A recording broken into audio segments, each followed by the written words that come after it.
Hello guys, nandito po tayo ngayon sa Quezon City, kung saan po ako nagtapos ng elementarya sa paaralang ito, Bago Bantay Elementary School, at kilala rin po ang aming eskwelahan sa tawag na Puti. Ito po ay nasasakupan ng Barangay Alicia, kay sarap pong balikan ang mga alaala nung aming kabataan sa lugar na ito.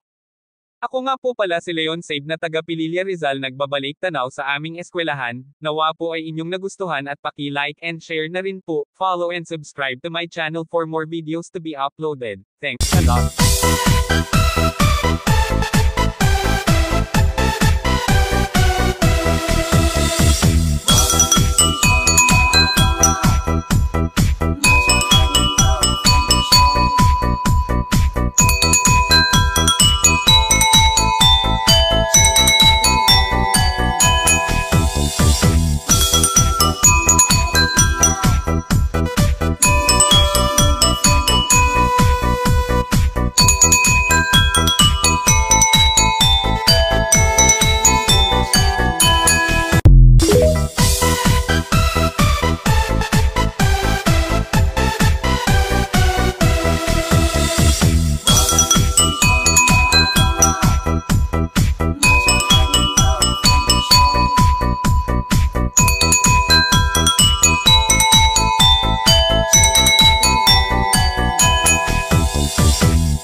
Nandito naman po tayo ngayon sa parokya ni Santo Niño, sakop pa rin po ito ng Barangay Alicia, Bago Bantay, Quezon City. Dito po kami nagsisimba nung kami po ay nasa elementarya pa at kasalukuyang dito pa po nakatira. Maraming salamat po sa pagpanood hanggang sa muli.